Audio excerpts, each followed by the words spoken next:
Welcome, everyone, to the White Rabbit Podcast. I am your co host, Matt Kraus, coming to you from Bandurma, Turkey. Your other co host is Alpa Rosanes, coming to you from Barcelona, Spain. And before we go on, I just wanted to note that I got those sentences correct. You have no idea how often I make mistakes on those two sentences. I forget the name of the podcast. I get the countries wrong. Alper's seen all of it happen. So I'm strangely proud of myself when I get those two couple sentences out of the way. So It's anyway, not so an easy Alper, cold open. yeah, it's not an easy cold open. Okay, so anyway, Alper, we have a repeat guest on the podcast today, Ben Steele.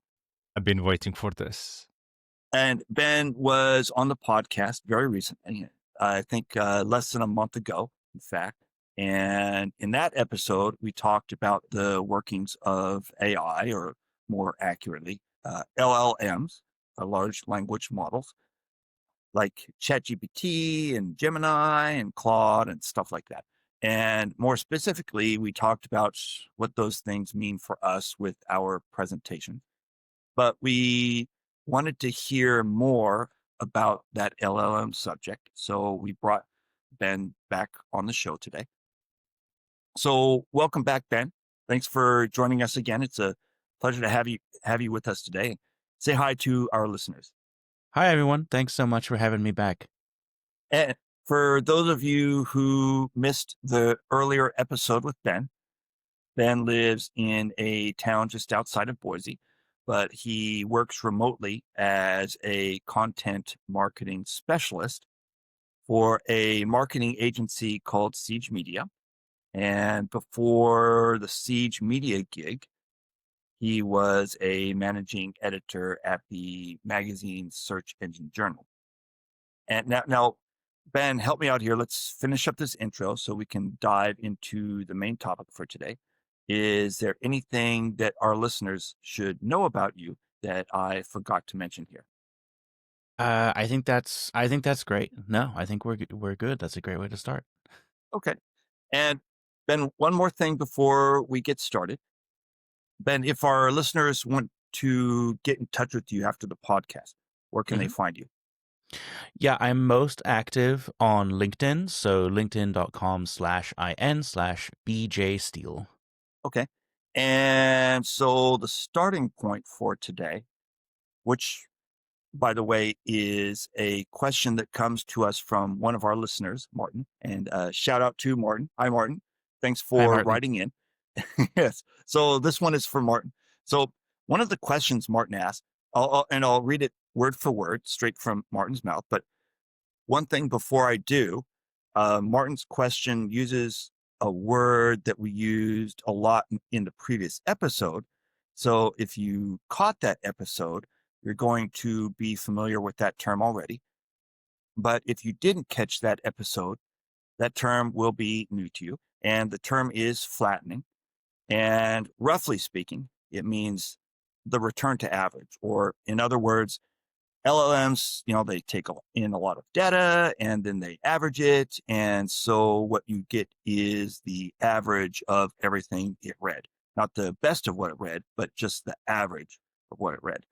And so, Ben, so here's Maarten's question to start us off. And I'll read this question word for word. So Maarten asks, is the flattening really an inherent LLM problem? Or is this a problem caused by a lack of context and improper instructions? In other words, can this problem be solved or at least mitigated by giving the LLM clear instructions, examples of previous writing, and sufficient context? So go for it, Ben. Take us away.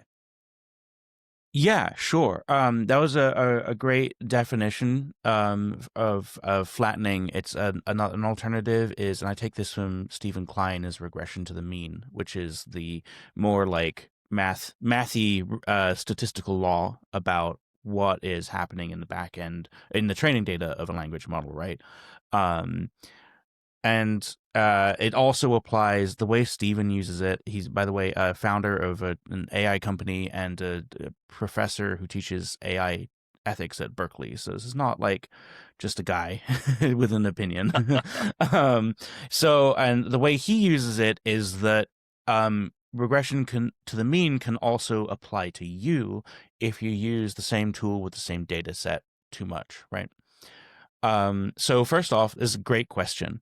So really smart question. Thank you so much for writing in about it.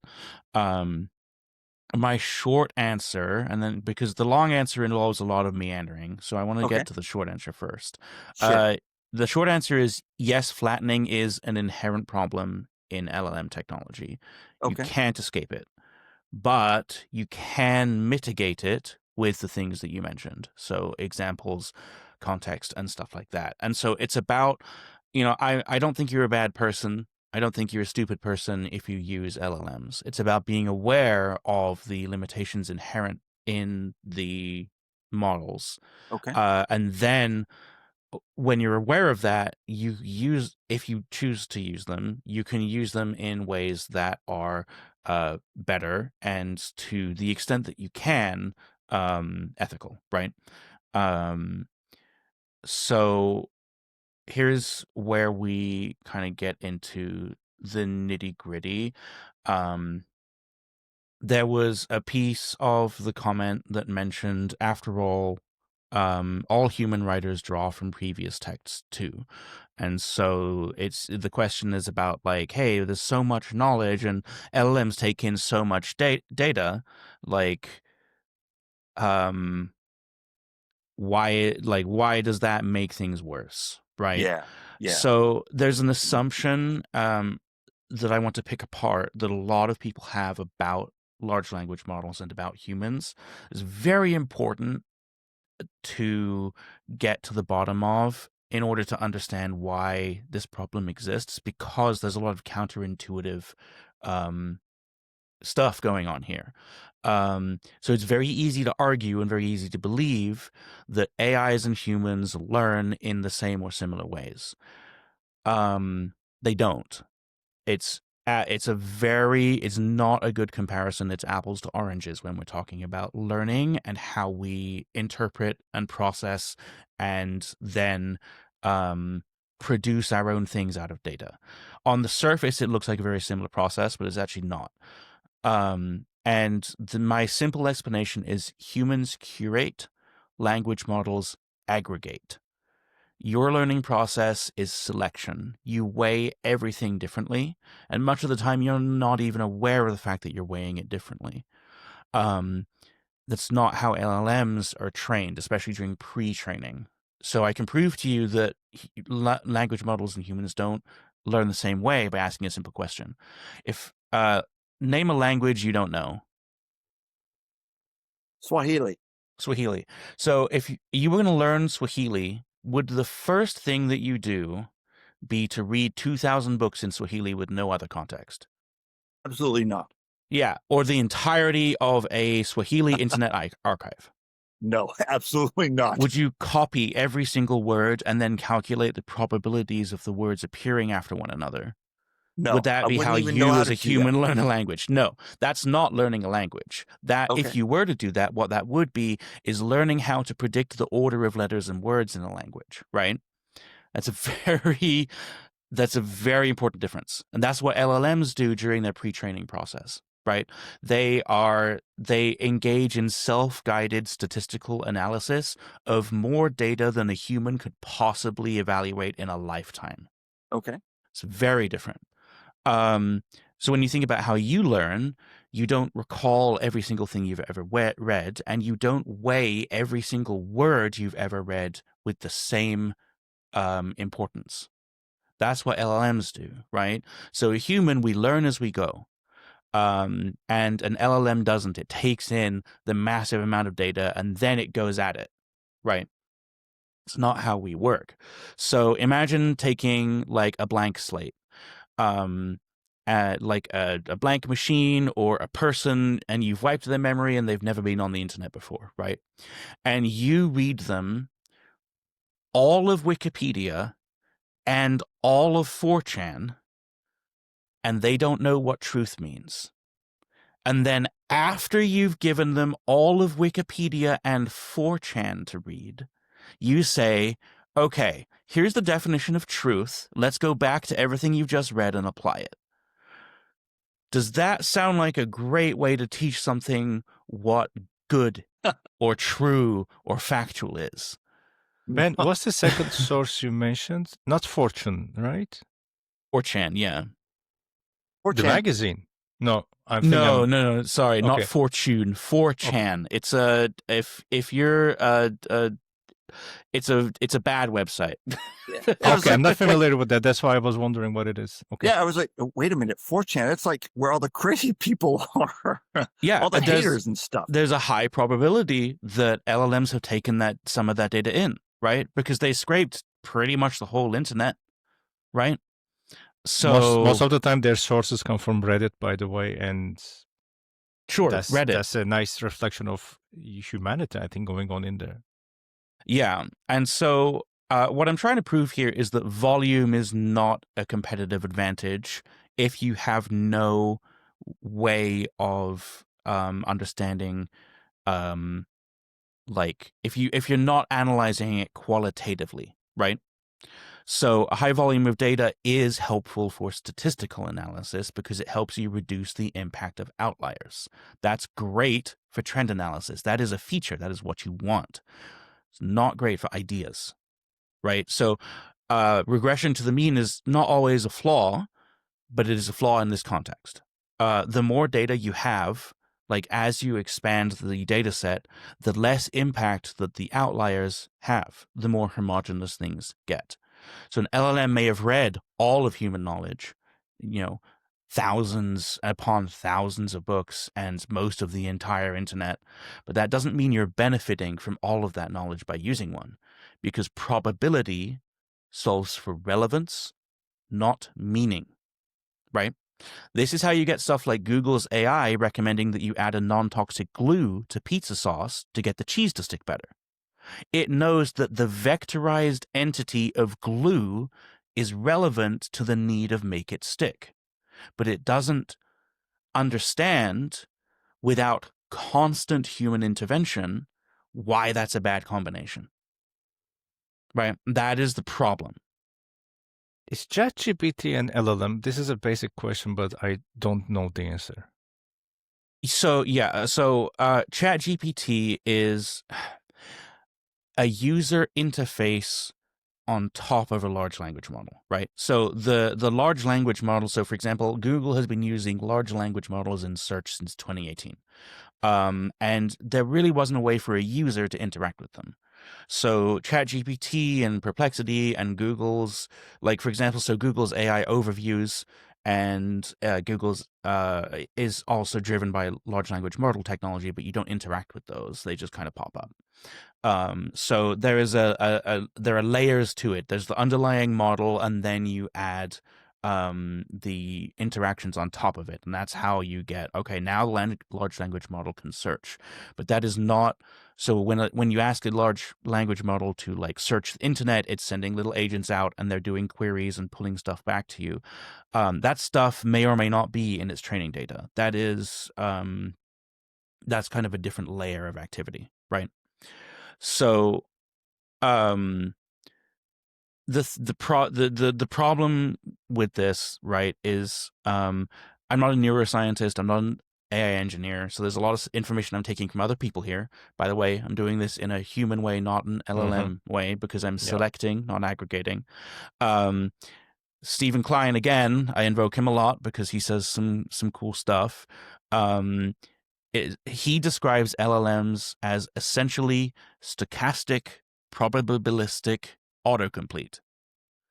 So, yes, they have access to a vast amount of knowledge. That doesn't make what they give you valuable just because all the information is there. Because learning, right, is in the human way, it's about outliers. It's about your process of selection, what speaks to you, your experiences, and language is a way of transferring knowledge. It is not the knowledge itself. Language is the medium through which knowledge passes from one person to the other.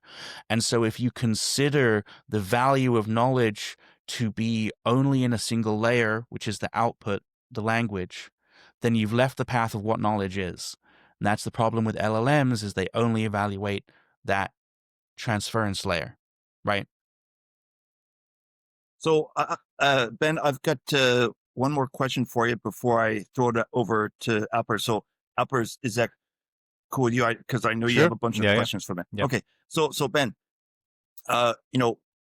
we talk a lot about context. I mean, even in Maarten's question, there was, I think, the word context. So, these are things like, how LLMs like, ChatGPT and Claude and stuff like that, the theory is, or people say that they get better with context.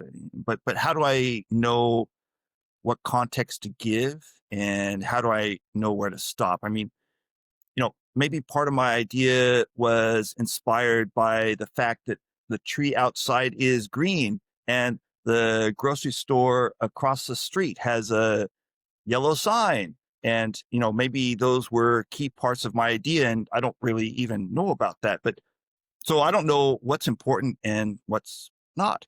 And do I need to spend the rest of my life typing everything that I see into ChatGPT? And so how do we know what context to give and where to stop? The more narrow your task and the more narrow your ask, the better. So Okay. giving LLMs context. So now we're talking about the user interaction layer of an LLM, which is very different. I was talking about the pre-training process, right? The data aggregation and pre-training process. Then you start to layer stuff on top of that. You layer the human guidance, which is usually thousands of underpaid people somewhere in Africa who are being paid like pennies to look at disturbing content all day. There's a ton of articles about how that's like how AI models run on this exploitation, right? It's one of the reasons I have problems with them. Then, so the human layer is the training that removes all of the objectionable stuff that we don't want to see. But that is a constant, ongoing process. Then you generate the interface layer, right? Once you've trained the model and you can build the ability to query it, have it do things for you. And that is what most people interact with.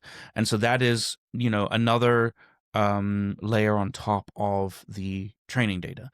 So yes, you can absolutely provide the context to the model that you need in order to get a better response from it, because you are basically giving it scope.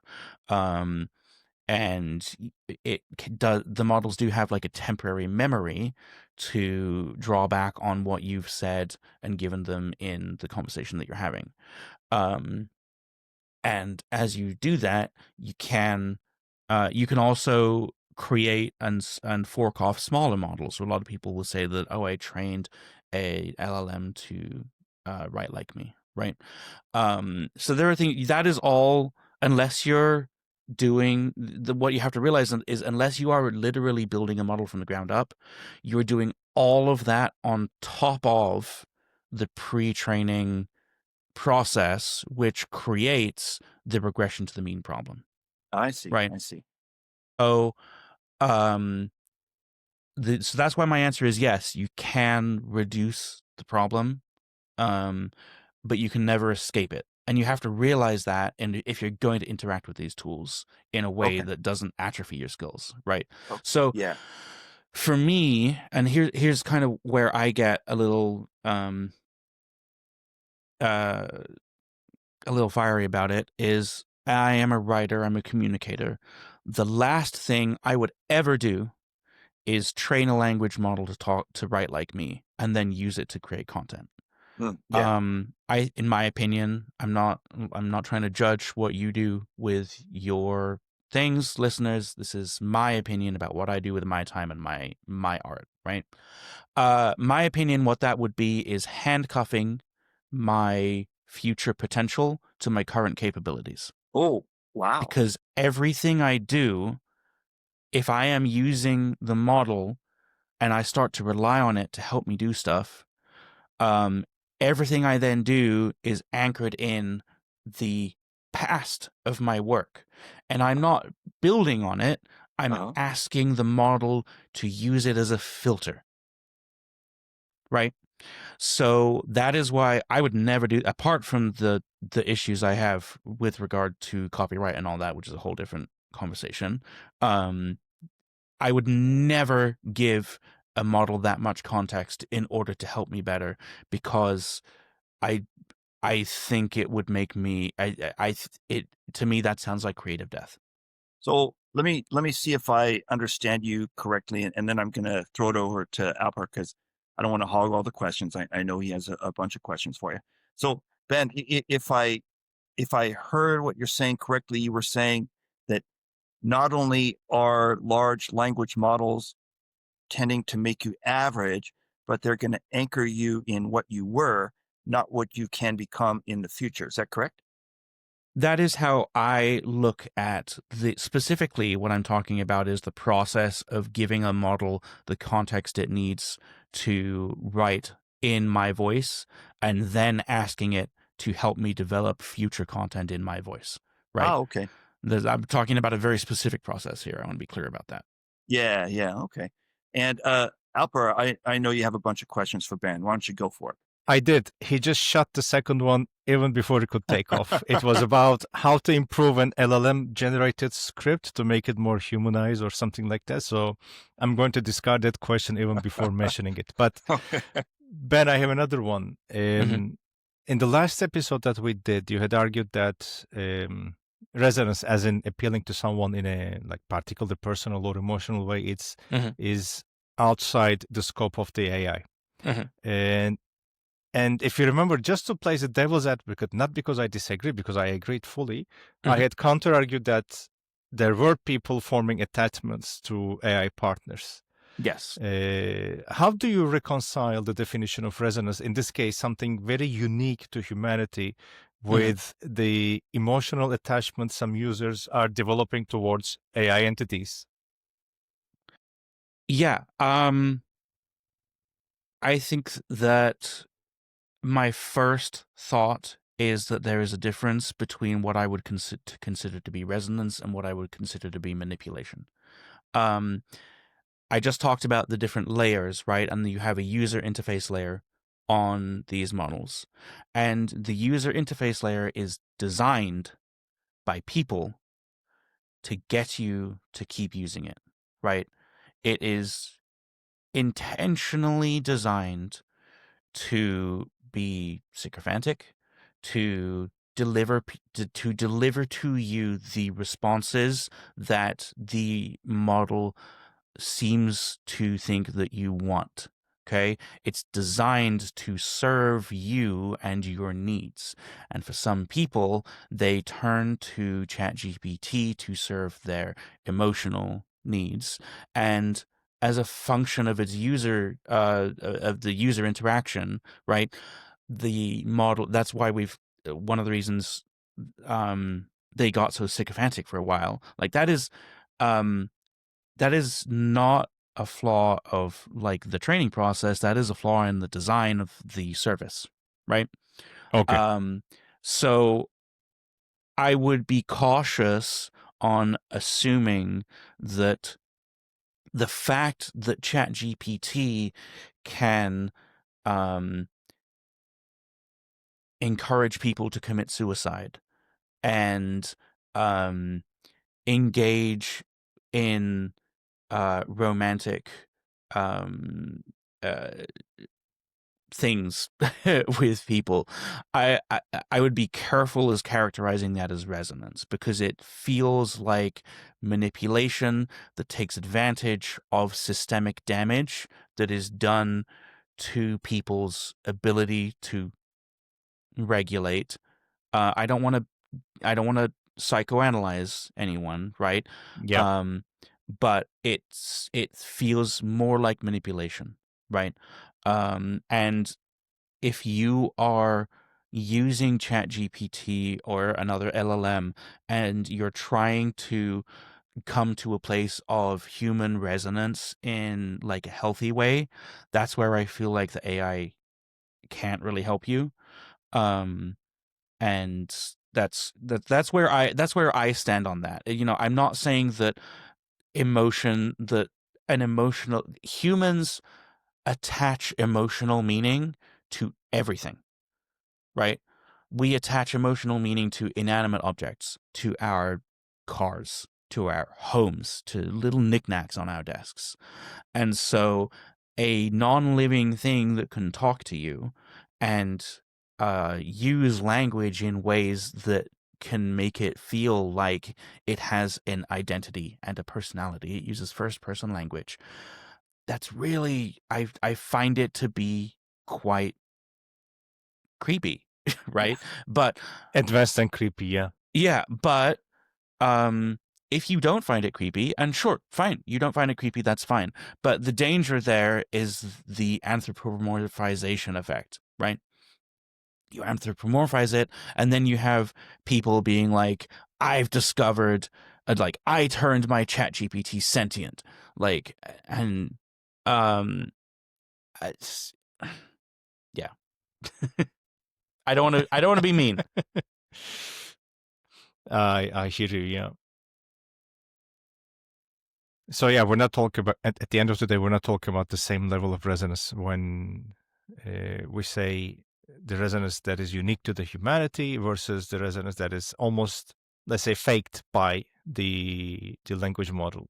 Yeah, I think language models do access a kind of resonance that is unique to humanity, right? But I consider that to be unique in the sense of humanity's ability to project resonance onto things.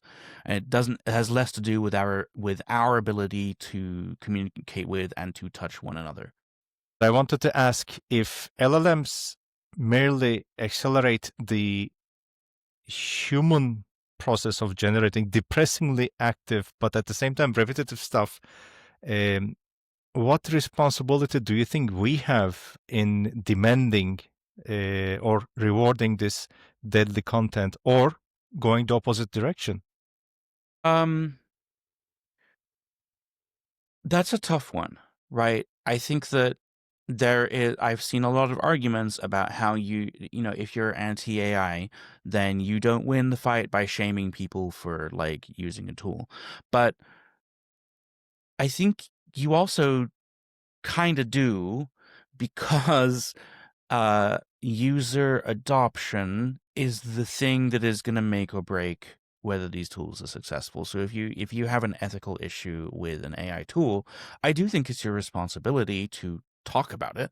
Like, maybe don't go online and be extremely belligerent, right? But the way, we live in a society, so we got to talk about these things. So apologies for the reference. uh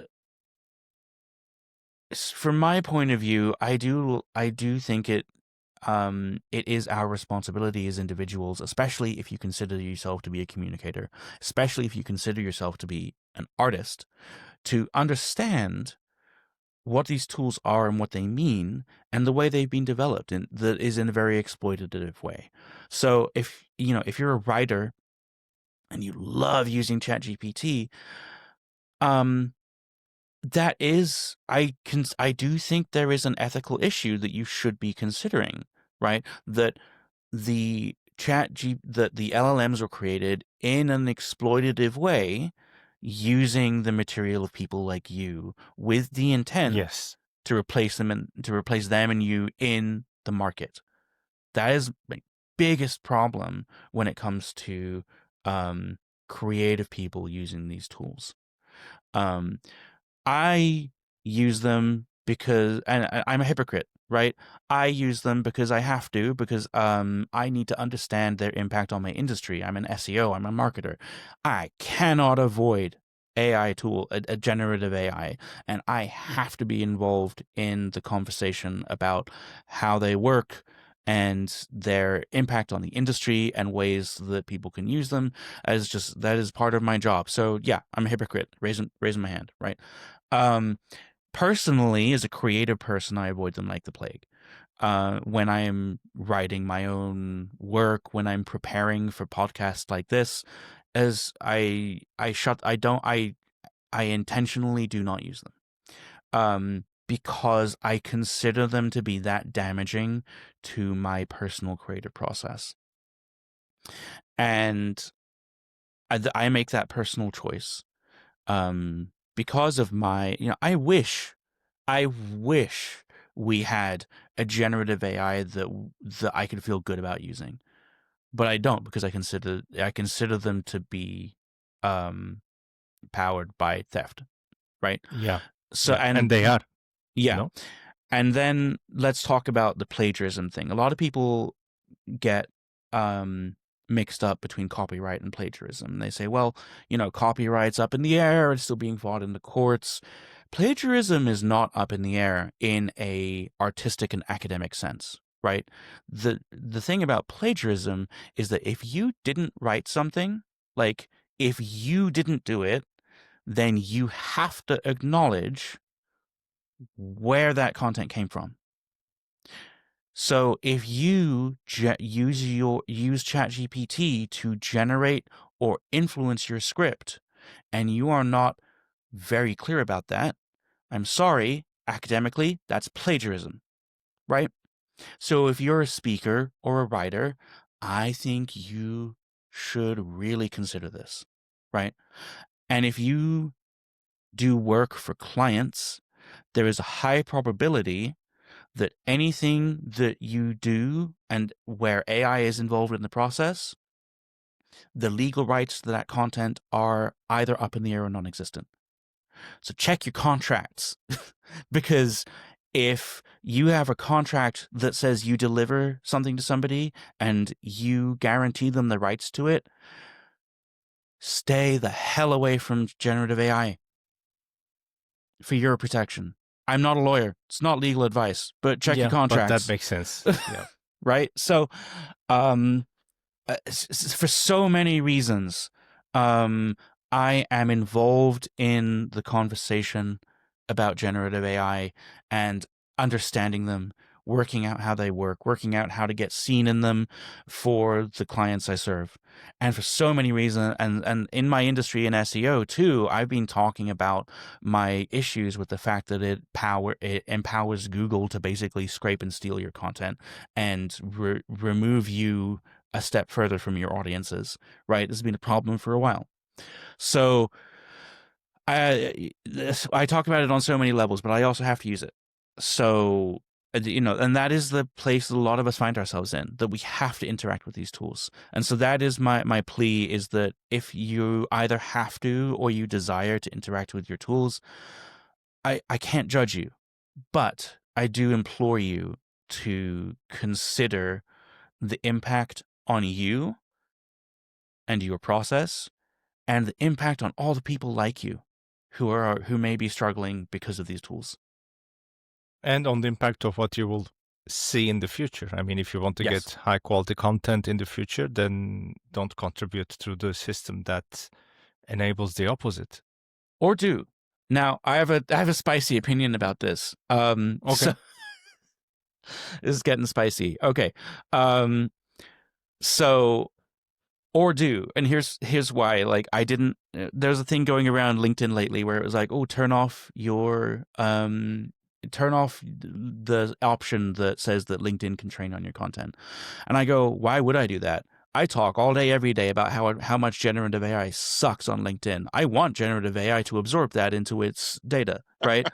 That's my fight, right? That's my way of fighting, because it's, individually I can't make it go away, but I can sure as hell try and make it worse, and accelerate that process, because the one of the problems that we see with language model decay is that as the internet becomes filled up with majority AI content, it gets harder and harder to build bigger, better models, and a lot of the solutions to better models is more data.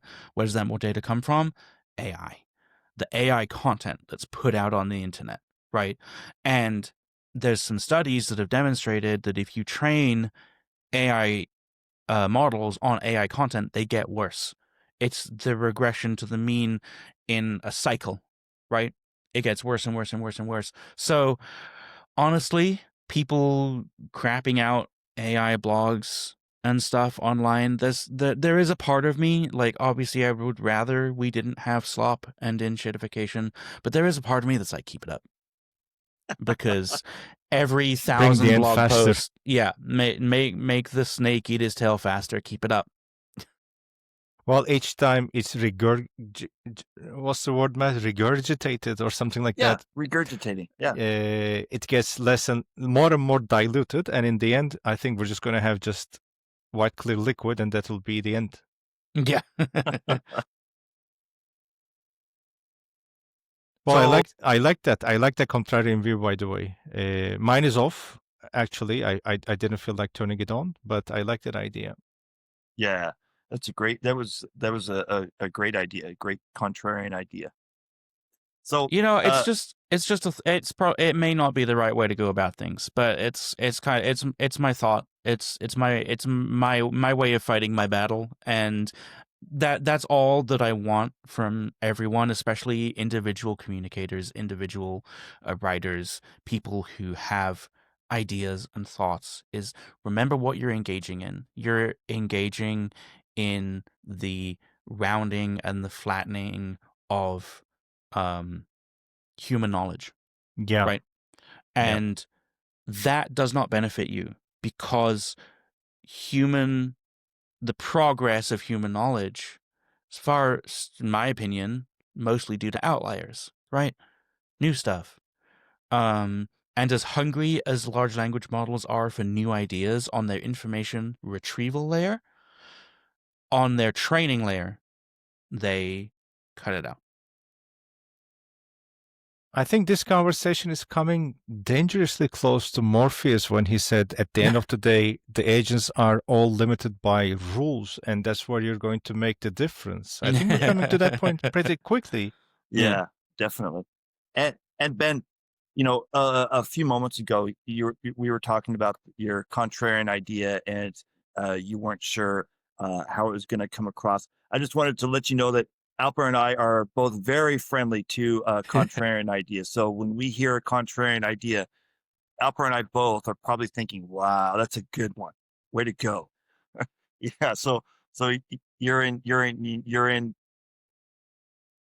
friendly hands here. Yeah. Doesn't mean automatic endorsement, but I think Matt and I both have allergies to, I wouldn't say common sense, but commonly or unquestioningly accepted norms or something like that. We have almost like a visceral reaction to that. Yeah, that makes sense. So Alper, do you have more questions for Ben at this point, or should we wrap it up? There was a third down, but it was shut down before takeoff. Okay. All right. Well, we'll wrap it up here then. So thank you very much, Ben, for coming on again. Thank you, Ben. And, thank you guys. Yeah. So it was a real pleasure. And Alper and I will be back to see our listeners then for the next episode. Yeah. So thank you for joining us today. Bye-bye. Bye-bye. Bye-bye.